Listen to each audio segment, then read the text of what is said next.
Me falta alguien a quien hemos descuidado hoy día, pero que siempre está a nuestro lado.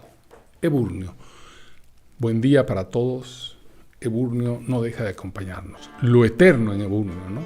Lo permanente, lo que queda para siempre, más allá de las banalidades humanas, queda Él. Y por eso nosotros recurrimos a Él para sentirnos dentro de, a lo largo del tiempo. El otro día estuve en el consulado español. Oye, me maltrataron de una manera tremenda. O sea, me parece que tienen esa actitud con los sudamericanos, con los sudacas, que se le llaman, ¿no? Nosotros. Una amiga mía le pasó exactamente lo mismo y en Madrid, al entrar, una señora con todos sus papeles, su visa, etc., la volvieron a trapear como a su muruimilla, como decimos en Bolivia. ¿Qué será, no? Porque cuando ellos están mal, cuando han tenido guerra civil, cuando llega la Segunda República, se vienen para acá, a borbotones. Aquí el continente y los pueblos de América Latina les dan un futuro, los reciben, sí, con esa cosa nuestra, así no tan fastidiosa que ustedes, los españoles, cuando nosotros somos españoles también, hablamos el español, nos apellidamos Gutiérrez, Pérez, Rodríguez, y por supuesto, había una civilización o varias civilizaciones antes de que llegaran, pero fueron derrotadas militarmente, como ha sucedido a lo largo de la historia. Pero bueno, no quisiera discutir de eso, sino del maltrato. En cambio, a los migrantes africanos, a los terroristas, no los maltratan así, porque hay comités de derechos humanos, hay ONGs que están vigilando. Entonces, a los únicos que tienen la ocasión, supongo, la burocracia española, de desahogarse es con nosotros. Y claro, lo hacen haciéndote sentir culpable. ¿Por qué no trajo este documento? ¿Dónde dice eso? O sea, una cosa así bien pretoriana, ¿no? Como si estuvieras entrando a un campo de concentración en lugar de que usted, turista, vaya a sitios donde lo traten de manera amable. Yo, la verdad que después de esta ida a España, no tengo en mis planes volver a España porque no quiero ir a un sitio donde además de que pague, donde estoy yendo a divertirme, me traten como, ni siquiera como a perro, ¿no? Porque ahora los perros son pues súper bien tratados.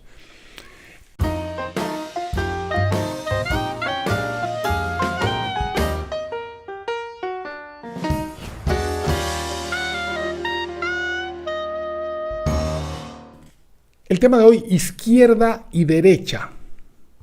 Todo el mundo lo dice con mucha facilidad, todo el mundo que la izquierda, que yo soy de derecha, que tú eres de izquierda, que los izquierdistas esto, que los izquierdistas lo otro. La coartada que todo el mundo dice, es que en la Revolución Francesa, ¿no? Todos dicen, se sentaban de un lado a la derecha y de otro lado a la izquierda. Entonces, listo, con esa banalidad queda resuelto el tema. ¿Y quiénes son los de la derecha? No, los de la derecha son los proimperialistas, los burgueses, los fascistas, ¿no? Y de la izquierda, la gente buena, los sensibles, los que aman al pueblo, los revolucionarios, ¿no? Hay algo de cierto, pero hay mucha falsedad en esa afirmación banal que ha insertado de una manera frenética la Unión Soviética primero y después la izquierda radical después, para tener un lugar donde agarrarse y mimetizarse, ¿no?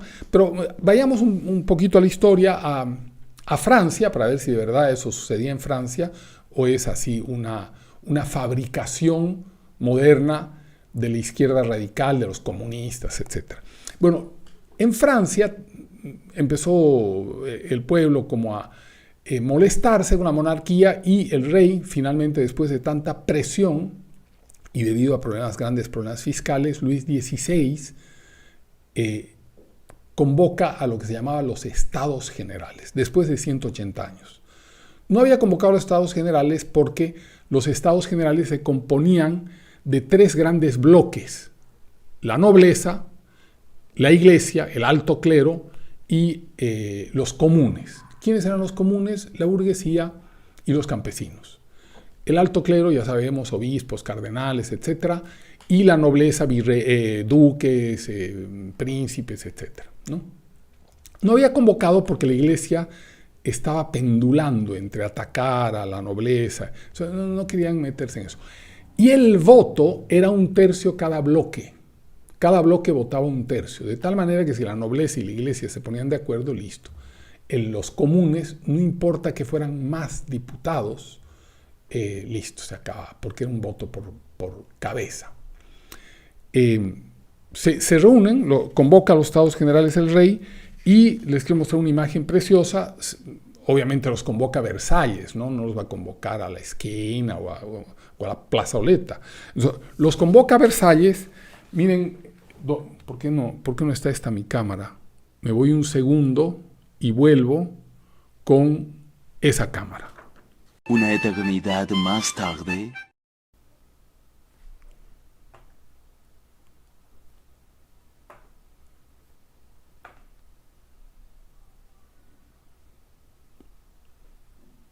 Bueno, he estado peleando con la computadora y el programa de la computadora 3 horas.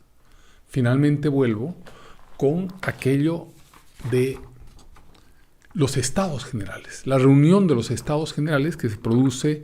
El rey llama a Versalles. Finalmente el rey accede, hemos dicho, y llama a Versalles. Miren qué bonita reunión. Chan, charán, charán. Es la reunión de Versalles.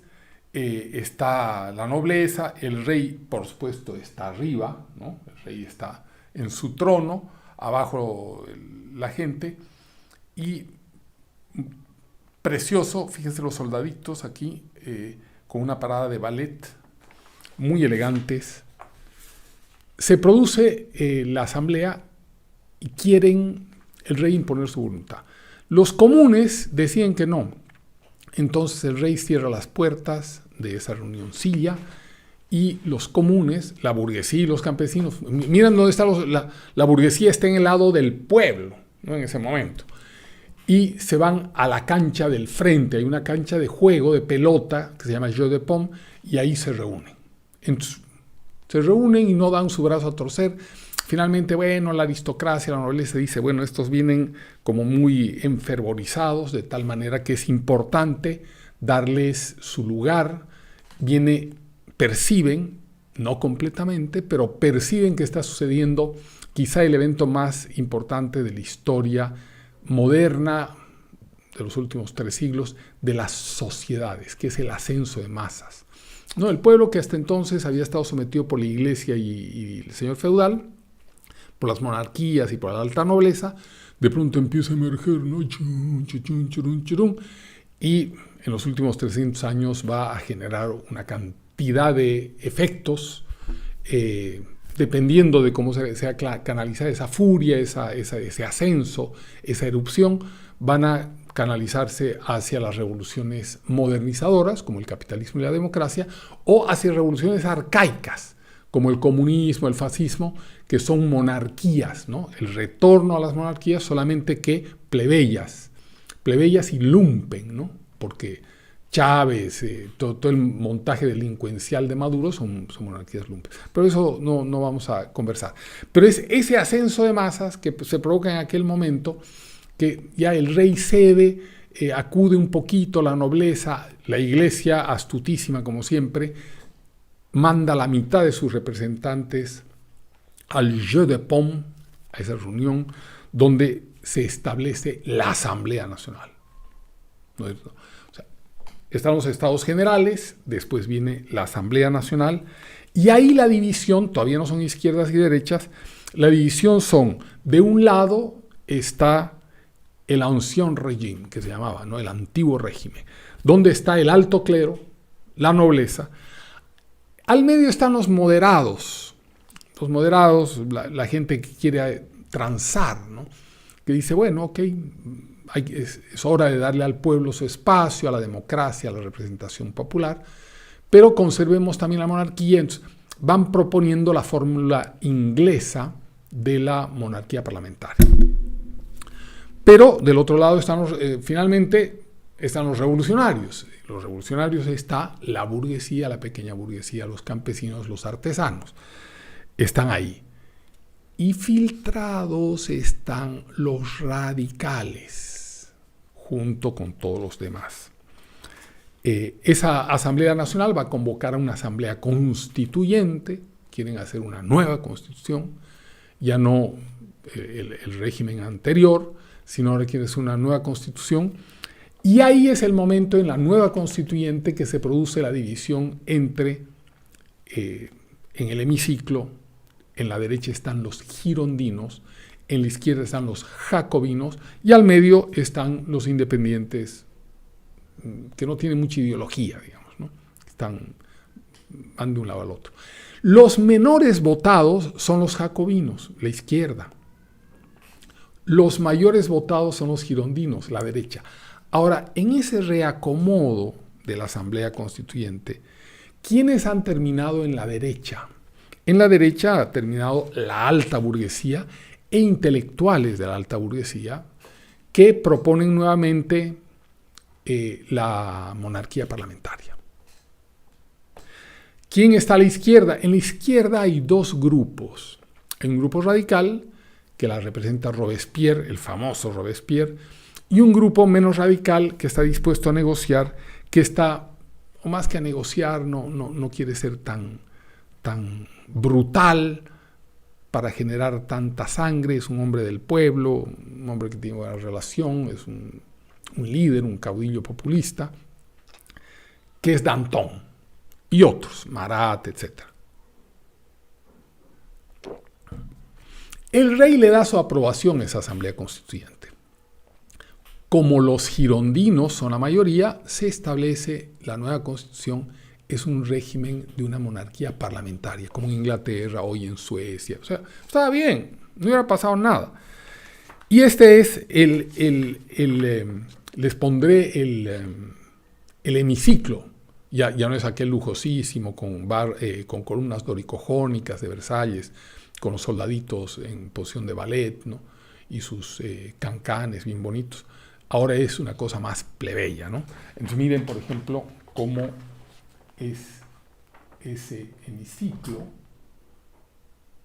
¿no?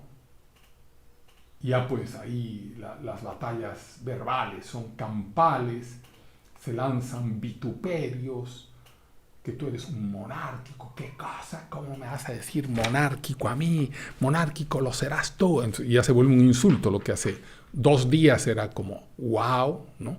Ay, eres un monárquico, qué envidia, ¿no? Ahora está cerca de ser ultimado inmediatamente. Esa asamblea constituyente dura 2 años, de 1789 a 1791. En 1791 evacúan, como suelen decir una palabra tan horrenda, evacúan la nueva constitución o la primera constitución de la Revolución Francesa, que, como dijimos, es una constitución para hacer un ordenamiento parlamentario, una monarquía parlamentaria. Muy bien. Sin embargo, empieza a radicalizarse las cosas, empiezan a impugnar, esa asamblea legislativa empieza a impugnar al rey y finalmente la asamblea legislativa, no la constituyente ya había hecho su constitución, esa asamblea legislativa, ¿qué constituyente ni constitución? Aquí eliminemos la monarquía. Con la fuerza de la masa, el ascenso de masas del que hemos hablado, con la fuerza de la masa logran eliminar las atribuciones constitucionales del rey. O sea, el parlamento eliminando a la constitución. El rey huye, porque además la gente está en las calles, o sea, no hay manera de establecer el orden. La gente está en las calles, el rey huye, lo apresan en Varennes, en la frontera, se lo traen de nuevo a París, y hay nuevas elecciones. En esas nuevas elecciones, por supuesto, empieza a comandar el famosísimo y nunca bien ponderado Robespierre. Chequen ese muchachón joven ahí en aquel momento, cuando le pintaron este cuadro, con una sonrisa mesurada, una mirada cálida, sus pañuelitos, ¿no?, de época, sus solapas, pintudazo, Robi. Y Robi empieza a radicalizar, se hacen nuevas elecciones, y en esas nuevas elecciones al nuevo parlamento, que ya vamos como por el cuarto o quinto, le llaman la Convención Nacional, para darle un otro nombre, ¿no? En esa Convención Nacional, como se está todo radicalizando, en la Convención Nacional, Robespierre, empieza a tomar el poder porque se genera una especie de... la Convención Nacional es la parte legislativa y la parte ejecutiva de la Convención Nacional se llama el Comité de Salud Pública, que es lo que controla Robi. Entonces Robi decide eliminar a todo aquel que se le ponga al frente. Ni siquiera que se le ponga al frente, del que se sospecha de tendencias monárquicas. Entonces ahí viene el desmadre que conocemos de la Revolución Francesa. El desmadre donde guillotinan a más de 40,000 personas. Un poco parecido con lo del Che Guevara, ¿no? El Che Guevara llega a la Revolución Cubana y empieza a fusilar a Gil, Mil y Perejil. No solamente a los esbirros de Batista que decían, porque se fusiló casi 1,000 personas. Entonces decíamos que en la convención el camarada Robespierre, se cepilla a 40,000 personas. Por supuesto al rey, a la reina, a Madame du Barry, la amante del rey. O sea, el tipo no perdona a nadie. Pero no solamente se cepilla a los monárquicos o al partido de la monarquía, se cepilla a los independientes, a los mesurados, a los que no están tan radicalizados, incluso a gente de su propio bando de los jacobinos, que no tenían su radicalidad o en los que él veía alguna amenaza, ¿no? Como Fidel Castro cuando ve alguna amenaza con Camilo Cienfuegos, se lo pasa al avión, porque no fue a cuchillo, le hizo que su avión se cayera, en el caso de Camilo. Y otros casos, Stalin con Trotsky, con Kamenev, con Zinoviev, en lo que perciben que les pueden hacer la competencia en el poder, los eliminan. Al final la conclusión de ese... y muy importante, no puedo dejar pasar esto. Yo no sé si hoy los jóvenes en secundaria deben llevar química, ¿no? En mi época se llevaba química. Y en química veíamos, uno de los tipos cuyo nombre me acuerdo y no me puedo olvidar, es Lavoisier. Lavoisier era el tipo que hizo la tabla periódica y le puso los nombres, ¿no? Un gordito ahí que pensaba todo el día, estaba sentado pensando si al oxígeno le ponía OX o O, al hidrógeno si le ponía HG de hidrógeno o H solamente. Pero además, no, lo estoy analizando al gordito Lavoisier, pero era un hombre cientifiquísimo, era un hombre muy bien formado, era un científico de peso mayor. Cuando lo llevan preso, por X y Y circunstancias, ya Robi sabemos, van y hacen ante la presidencia del comité, interponen un reclamo para ver, o una gracia para ver si lo pueden soltar a Lavoisier. Le dicen, es un gran científico, y el presidente del comité dice, no necesitamos grandes científicos, sabios, necesitamos revolucionarios, ¿no? Es como los talibanes cuando entran y meten bombas y ametrallan obras de arte, arquitectura de la prehistoria de Mesopotamia, ¿no? No necesitamos ese tipo de cosas. Aquí necesitamos radicales. ¿Cuál es el resultado de la Convención Nacional? Y esto es lo importante. Antes vimos que había derecha, centro, izquierda, ¿no? Que unos eran más radicales, menos radicales. Pero cuando los radicales empiezan a tomar el poder, ¿qué es lo que sucede? Es que queda un poder vertical.